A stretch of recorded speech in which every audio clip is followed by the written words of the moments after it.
अस्सलाम वालेकुम and welcome to headlines. मैं हसन इफ्तिखार लेकर आया हूँ आपके लिए दिन भर की खास खबरें। सबसे अहम खबर जो है वो इमरान खान साहब से रिलेटेड है। इमरान खान साहब जो हैं वो अटक जेल के अंदर जा चुके हुए हैं। वहाँ पर उनको पहले सी क्लास दी गई थी और अब उनको बी क्लास दे दी गई है।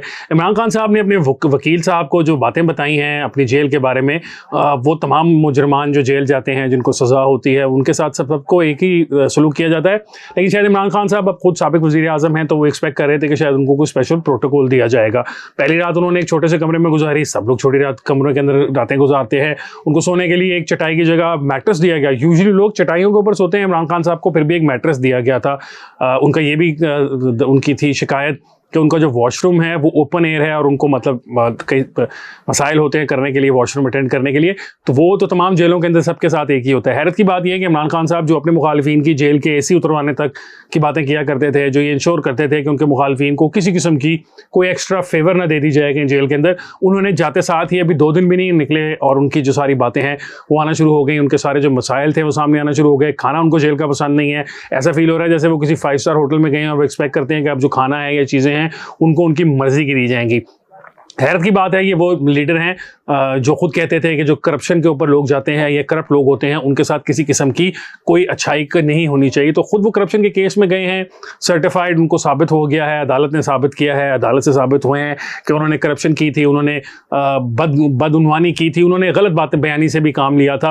और ऑब्वियसली उनके ऊपर तो भी मुस्तकबिल में चलने वाले केसेस के अंदर जो नैब का केस है, अलकादिर ट्रस्ट वाला केस, उसके अंदर तो कई अरब रुपए की करप्शन की बात है, कई अरब डॉलर्स की करप्शन की बात है। सिर्फ पाकिस्तानी रुपयों की बात नहीं है, वो hundreds of millions of dollar pounds थे जिनको उन्होंने मलिक रियाज साहब को वापस लौटा दिया और उसके बदले में उन्होंने उनसे सोने के सेट लिए, हीरो के सेट लिए, उसके अलावा ज़मीन ली, 440 कनाल के करीब जो ज़मीन है वो ली, उसको बनाने के लिए बिल्डिंग के पैसे लिए। तो बेसिकली इमरान खान साहब ने जो फ़ायदे उठाए हैं उनका जो भुगतान है भुगतने के लिए वो जेल में गए हैं। तो जेल में जाते साथ ही उन्होंने एतराज़ात शुरू कर दिए। अब सवाल ये पैदा होता है कि इमरान खान साहब जो हैं वो जब उनको बी क्लास तो मिलनी चाहिए क्योंकि बी क्लास का एक प्रोटोकॉल होता है। अगर आप एक ख़ास तालीम याफ्ता हैं या आपने ख़ास अमाउंट ऑफ टैक्स पे किया है या आप ख़ास एक लैंड होल्डिंग के मालिक हैं तो जेल मैनुअल के मुताबिक आपको बी क्लास मिल सकती है। लेकिन बी क्लास के अंदर भी इमरान खान साहब जो चाह रहे हैं, इमरान खान साहब कह रहे हैं कि कमरे में सिर्फ एक पंखा है, मुझे एसी चाहिए, इस गर्मी में हबस के अंदर मेरा गुजारा नहीं हो रहा। तो उसके लिए इमरान खान साहब को फिर एक नई अदालत से रुजू करना पड़ेगा क्योंकि खान साहब जो हैं वो जेल के अंदर जो एसी चाहते हैं वो उनको अपने खर्चे पर लगवाना पड़ेगा और उसका जो एसी की बिजली होगी उसका भी खर्चा उनको खुद देना पड़ेगा। लेकिन ये सब कुछ जेल वाले हुकाम जो हैं खान साहब की बात सुनकर नहीं कर सकते। उसके लिए उनको किसी अदालती हुक्म की ज़रूरत है और इमरान खान साहब को चाहिए कि वो जो अपने वकील हैं इंतज़ार पंजोता साहब, उनसे कहें कि वो हाई कोर्ट के अंदर जो उनकी अपील अब दायर हो गई है उसके अंदर वो हाई कोर्ट से भी अपील करें कि जनाब साबिक वज़ीर आज़म हैं ये, तो उनको जो है जो सेल है उसके अंदर कम से कम ऐसी चीज़ें मिलनी चाहिए। इमरान खान साहब ने ये भी कहा कि दिन के वक्त चूंटियाँ होती हैं, रात के वक्त कीड़े मकोड़े आ जाते हैं उनके सेल के अंदर। तो ये तमाम जो बातें हैं, ये तमाम गुफ्तगू जो है उनसे पहले माजी के अंदर उनके तमाम सियासी मुखालफिन करते रहे जिनको इमरान खान साहब ने उस जेलों में फेंकवाया था। और बहुत सारे तो ऐसे थे जिनके केसेस अंडर ट्रायल थे, वो केस चल रहे थे और वो उस चलते हुए केसेस यानी अंडर ट्रायल केसेस के अंदर 6-6 महीने उन लोगों ने जेलें काटी हैं। इमरान खान साहब तो खुशकिस्मत हैं कि जब तक इमरान खान साहब को सज़ा नहीं हो गई तब तक उन्हें गिरफ्तार नहीं किया गया। माजी की अगर आप मिसाल देखें तो बहुत सारे पाकिस्तान मुस्लिम लीग नून के ऐसे लीडरान हैं जो कि सिर्फ नैब के केसेस की बुनियाद पर इतना अर्सा जेल में रहे। उनकी तो 90 दिन तक रिमांड भी नहीं मिलते थे और उनको जो है वहीं पर मुश्किलात का सामना करना पड़ता था। इमरान खान साहब के साथ ऐसा कुछ नहीं हुआ। इमरान खान साहब के पास ऑब्वियसली अपील के हक़ हैं और उन्होंने आज अपील का हक़ इस्तेमाल भी किया। उनकी तरफ से इस्लामाबाद हाई कोर्ट में जो रिट दरख्वास्त दायर की गई थी कि उनकी जो सज़ा है उसको कलअदम करार दिया जाए और उनकी जो नाअहली है उसको भी ख़त्म किया जाए, उनकी सज़ा को भी सस्पेंड किया जाए। उसकी जो उनकी वो है दरख्वास्त वो इस्लामाबाद हाई कोर्ट में दायर हो चुकी है। Most probably Islamabad high court का जो 2 रुकनी बेंच है जस्टिस आमिर फारूक की सरबराही में जो जस्टिस जहांगीरी उनके साथ होंगे, वो उनकी बात, उनकी जो ये केस है वो सुनेगा। अब सवाल ये पैदा होता है कि क्या इमरान खान साहब को इस्लामाबाद हाई कोर्ट भी खुसूसी प्रोटोकॉल देगी? ये वो साबिक वज़ीर आज़म है इसलिए उनका जो केस है वो जल्दी सुन लिया जाए। उनके जो वकला हैं उन्होंने तो यही कहा है कि फ़ौरी तौर पे इमरान खान साहब का जो केस है उसको सुना जाए ताकि जो उनको रिलीफ है वो फ़ौरी तौर पे दिया जा सके। यकीनन सेशंस कोर्ट ने जो फैसला दिया था, जो कुछ किया था, उसके बारे में मुख्तलिफ वकला के इमरान खान साहब के जो वकील हैं उनका ये कहना है कि वहाँ पर कानून के तकाजे पूरे नहीं किए गए। अब ये तो इमरान खान के और इस्लामाबाद हाई कोर्ट के दरमियान बात रह जाएगी कि फ़ैसला वहीं से होना है। याद रहे कि माजी में इमरान खान साहब इस्लामाबाद हाई कोर्ट के जो चीफ जस्टिस हैं आमिर फारूक साहब, उनके बारे में कह चुके हैं कि वो उन पर उनको एतबार नहीं है, उनको उन पर एतमाद नहीं है।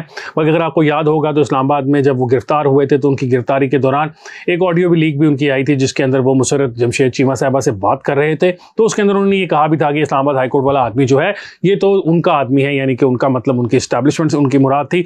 तो उनका ये कहना था कि इस्लामाबाद हाईकोर्ट के जो चीफ जस्टिस हैं वो इस्टेब्लिशमेंट के आदमी हैं।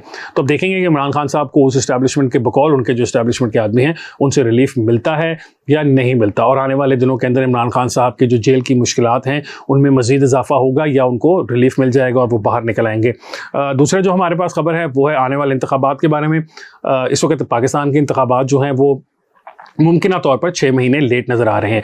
अब ऑब्वियसली जब इमरान खान साहब जेल में होंगे और वो नाअहल हो चुके हों तो उनके जो सियासी मुखालफीन हैं उनकी तो ये ख्वाहिश होगी कि शायद इसी टाइम के दौरान इलेक्शन करवा दिए जाएँ। लेकिन इस वक्त टेक्निकल मसाइल हैं, नई हल्का बंदियाँ होंगी, नई डिलिमिटेशंस होनी है, क्योंकि जो नई वो है सेंसस वो हो चुका है तो उसके मुताबिक होनी है। 2017 का पिछला सेंसस था, उसके ऊपर 2018 के इंतखाबात हुए, और ऑब्वियसली कानून ये कहता है कि जब नया सेंसस हो जाता है और नया सेंसस डिक्लेयर हो जाएगा तो होने वाले इलेक्शन भी उन्हीं के ऊपर होंगे।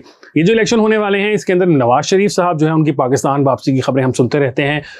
सब लोग ये कहते रहे कि नवाज शरीफ साहब पाकिस्तान आ रहे हैं। इस वक्त हम अगस्त के अंदर बैठे हुए हैं, अगस्त का भी तकरीबन 10 तारीख, 8 तारीख, 9 तारीख हो चुकी है। तो इमरान खान साहब जेल में हैं, नवाज शरीफ साहब पाकिस्तान से बाहर हैं। पाकिस्तान की जो दोनों बड़ी सियासी जमातें हैं उनके लीडरान मौजूद नहीं हैं, जो ओरिजिनल लीडर्स हैं वो मौजूद नहीं हैं। वैसे तो शाह महमूद कुरैशी साहब जो हैं वो पाकिस्तान तहरीक इंसाफ को लीड कर रहे हैं और शहबाज शरीफ साहब जो हैं वो पाकिस्तान मुस्लिम लीग नून को लीड कर रहे हैं, लेकिन जो ओरिजिनल लीडर्स हैं दोनों सियासी जमातों के वो इस वक्त मैदान में नहीं है। अब ये बदकिस्मती समझ लीजिए पाकिस्तानी सियासत की या पाकिस्तानी वोटर के लिए बदकिस्मती की बात है कि जिन लोगों को वो सिलेक्ट करते हैं, जिन लोगों को वो चूज़ करना चाहते हैं या जिन लोगों को वो चाहते हैं कि वो उनके वज़ीर आज़म बने या जिनकी वजह से वो उन सियासी जमातों को वोट देते हैं, वो दोनों ही जो हैं इस वक्त वज़ीर आज़म के ओहदे के लिए नाअहल हैं। इमरान खान साहब जो हैं उनको अभी पिछले दिनों सज़ा हुई है, नवाज शरीफ साहब जो है वो पुरानी सज़ा याफ्ता हैं। इस वक्त नवाज शरीफ साहब के पाकिस्तान आने से भी नवाज शरीफ साहब को कोई खास फ़ायदा होता नज़र नहीं आ रहा, क्योंकि उनको अपनी नाअहली ख़त्म कराने के लिए किसी कोर्ट से रुजू करना है। अभी तक उन्होंने उस तरीके से कोर्ट से रुजू नहीं किया। शायद इससे ये साबित होता है नवाज शरीफ साहब को भी ये फील हो रहा है कि उनको वो रिलीफ नहीं मिलेगा जिसकी वो उम्मीद रखे हुए हैं, तो इसलिए वो शायद अप्लाई ही नहीं करना चाहते उस रिलीफ के लिए। खैर ये तो आने वाला वक्त बताएगा कि अब आने वाले दिनों के अंदर मियाँ नवाज शरीफ साहब जो हैं उनको सियासी तौर पर क्या रिलीफ मिलता है, उनको अदालती तौर पर क्या रिलीफ मिलता है। लेकिन ये बात तो दुरुस्त है, ये बात सबके सामने है कि अभी तक वो पाकिस्तान नहीं आए, क्योंकि पाकिस्तान ना वापस आने की वजूहात में जहाँ बहुत सारी और वजूहात है, वहाँ उनकी पार्टी के अपने अंदर जो मौजूद इस वक्त समझ लें कि मसाइल हैं, उनकी अपनी पार्टी के अंदर एक चपकलिश चल रही है। वो चपकलिश जो है वो ओल्ड गार्ड और न्यू गार्ड के दरमियान है। ख्वाजा आसिफ और शाहिद खाकान अब्बासी और साद रफ़ीक और इस तरह के बहुत सारे लोग जो हैं वो शायद समझते हैं या सोचते हैं कि इस वक्त पार्टी के अंदर उनकी जो से है वो ख़त्म होती जा रही है, एक नया ब्लड आ रहा है। जब से मरीम नवाज साहिबा को कन्वीनर बनाया गया पार्टी का, तब से शायद इन लोगों की शिकायत में भी इजाफा होता नज़र आ रहा है। दूसरी तरफ हम ये देखते हैं कि मियां नवाज शरीफ साहब और मरीम नवाज साहिबा का ये कहना है कि आप लोगों ने पार्टी की जो तंजीम साजी थी, जो पार्टी का स्ट्रक्चर था, उसको मेंटेन नहीं आप लोग कर पाए। तो ऑब्वियसली अब इसलिए हमें न्यू ब्लड की ज़रूरत है। और बहुत सारी जगहों के ऊपर मैं आपको बता रहा हूँ कि बहुत सारे ऐसे सीनियर रहनुमा हैं जिनको आने वाले इंतखाबात में पाकिस्तान मुस्लिम लीग नून टिकट नहीं देना चाहती। उनके लिए कहा गया है, उनसे ये बात कही गई है कि वो अपने कोई यंग ब्लड को या अपनी फैमिली के अंदर या अपने हल्के के अंदर या अपने अहबाब के अंदर जो लोग हैं उनमें से कोई ऐसे लोग नौजवान लेकर आएँ सामने जिनको प्रेजेंटेबल जो हों और जो नया मौजूदा पाकिस्तान है उसके साथ वो चल सकें। शायद अंकल्स की जो है पाकिस्तान मुस्लिम लीग नून के अंकल्स की बारी भी अब ख़त्म होती नज़र आ रही है। आज के दिन की जो हमारी तीसरी खबर है वो है पाकिस्तान के अंदर IMF प्रोग्राम से रिलेटेड। इस वक्त IMF प्रोग्राम पाकिस्तान ने जो नया लिया उसके तहत जो हमें चंद बिलियन डॉलर तो मिले, लेकिन उसके बदले में IMF ने इतनी कड़ी शराइत पाकिस्तान पर रखवा दी कि अब जो आने वाले दिनों में आप और मैं मेरे जैसे आम आदमी जो हैं उनके लिए मुश्किलात में इजाफा हो जाएगा।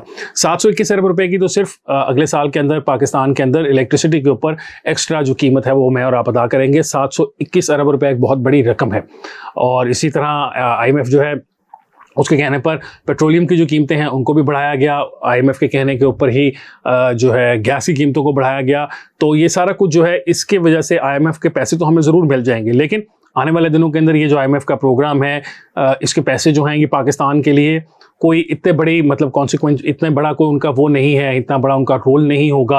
ये थोड़े से पैसे हैं, पाकिस्तान को अपना जो खसारा है उसको कम करने के लिए इकदाम करने पड़ेंगे। सबसे ज़्यादा बड़े इकदाम जो हैं IMF इस वक्त कह रही है वो है कि privatisation of PIA and Railways, और इस तरह पाकिस्तान स्टील मिल और दूसरे जो इस तरह के इदारे हैं जो लॉस मेकिंग इदारे हैं, पाकिस्तानी हुकूमत जो है वो कई 100 अरब रुपए का सालाना लॉस बर्दाश्त करती है इनकी वजह से। और अभी आपने देखा कि एक बड़ा बुरा बदनाक किस्म का, हौलनाक किस्म का हादसा भी पेश आया है, और वो भी वन ऑफ द रीज़न उसकी ये थी कि जो ट्रैक था वो पूरी तरीके से मेंटेन नहीं था, ट्रैक के अंदर कोई मसाइल थे, जो ट्रेन थी वो उलट गई और कितनी सारी जानों का नुकसान हो गया।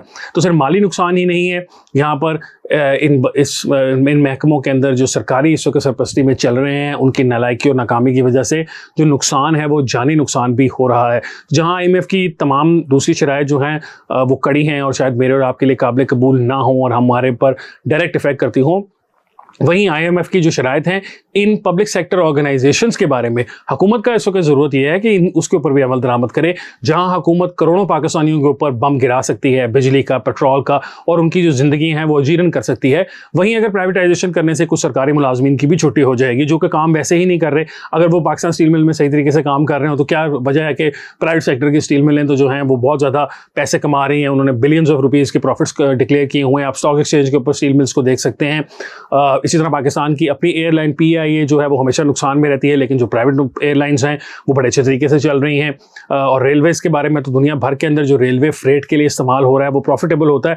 ऑब्वियसली रेलवे का पैसेंजर वाला जो काम होता है वो उसमें नहीं फ़ायदा होता, लेकिन वो दोनों बैलेंस आउट हो जाते हैं। तो ये जो तमाम चीज़ें हैं इनके ऊपर हुकूमत को ज़ोर देने की ज़रूरत है। उम्मीद है कि आने वाली जो हुकूमत होगी, क्योंकि इंटरिम हुकूमत तो इतने बड़े फैसले नहीं कर सकती, आने वाली जो हुकूमत है वो उस पर ध्यान देगी कि जहां पाकिस्तान की तमाम आवाम को, यानी कि तमाम तर आवाम को बिला तफरीक, जब बिजली महंगी होती है तो सबके लिए बिल महंगी हो जाती है, वो ये बात नहीं देखती कि कौन कितना गरीब है, कौन अमीर है, कौन अफोर्ड कर सकता है, कौन नहीं कर सकता।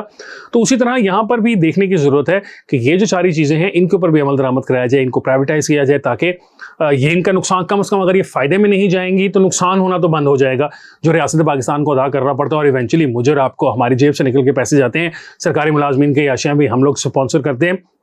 उसके अलावा IMF प्रोग्राम के अंदर जहाँ बहुत सारी रिस्ट्रिक्शंस हैं, जहाँ बहुत ज़्यादा स्ट्रिक्ट काम करने की ज़रूरत है, वहाँ पर मेरे अपने ख्याल में एक कमी ये रह गई है कि शायद जो ब्यूरोक्रेट्स हैं उनकी जो पर्क्स एंड प्रिविलेजेस हैं उनके ऊपर भी कोई कदगन लगानी चाहिए थी। इनकी जो गाड़ियाँ हैं उनके को औकात मुकर्रर होने चाहिए, कुछ माइलेज होनी चाहिए, जो कि ऑफिशियल कार को आप एक ऑफिस टू घर के इस्तेमाल के लिए वो गाड़ी आपको दी जाती है तो उसकी कोई खास माइलेज होनी चाहिए, जिससे ज़्यादा माइल्स अगर आप करेंगे तो यू हैव टू पे फॉर देम। ये तमाम चीज़ें हैं जिसके बारे में हुकूमत को सोचना है। आने वाली जो हुकूमत होगी उसको चाहिए कि वो ये जिन चीज़ों के बारे में सोचें, क्योंकि ऑब्वियसली जो इंटरिम सेटअप है, चाहे वो 6 महीने क्यों ना बैठा रहे, उसके पास वो शायद इख्तियारात नहीं होते। इवन दो मौजूदा हुकूमत ने और मौजूदा पार्लियामेंट ने जाते जाते उनको काफ़ी बाइख्तियार बना दिया है, लेकिन फिर भी ये बड़े फैसले हैं जिनको करने की ज़रूरत है, ताकि जो बोझ अवाम पर और मुझ पर और आप पर पड़ रहा है, जो पैसे इकट्ठे करने की वजह से हुकूमत हमारे पर डालती है, हुकूमत को चाहिए कि वो ज़रा थोड़ा डाइवर्सिफाई भी करे, सारी अवाम की बजाय पिन पॉइंट करें उन लोगों को जो लोग अफोर्ड कर सकते हैं ये टैक्सेस नहीं, और जिनसे लेने चाहिए। पाकिस्तान के अंदर सिंपल इनकम टैक्स देने वाले लोगों की तादाद कितनी थोड़ी है, सिर्फ जो आप हम में से जो लोग नौकरी पेशा हैं जिनकी तनख्वाह के ऊपर एटसोर्स कट जाता है, शायद जो मेजर टैक्स पेयर्स हैं उनकी तादाद का 80-85% तो सिर्फ वो लोग हैं।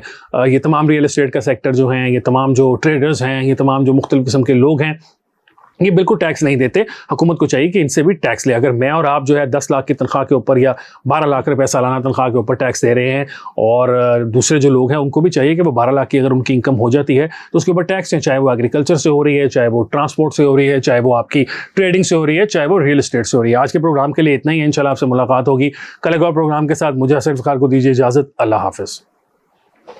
कितने मिनट हो गए?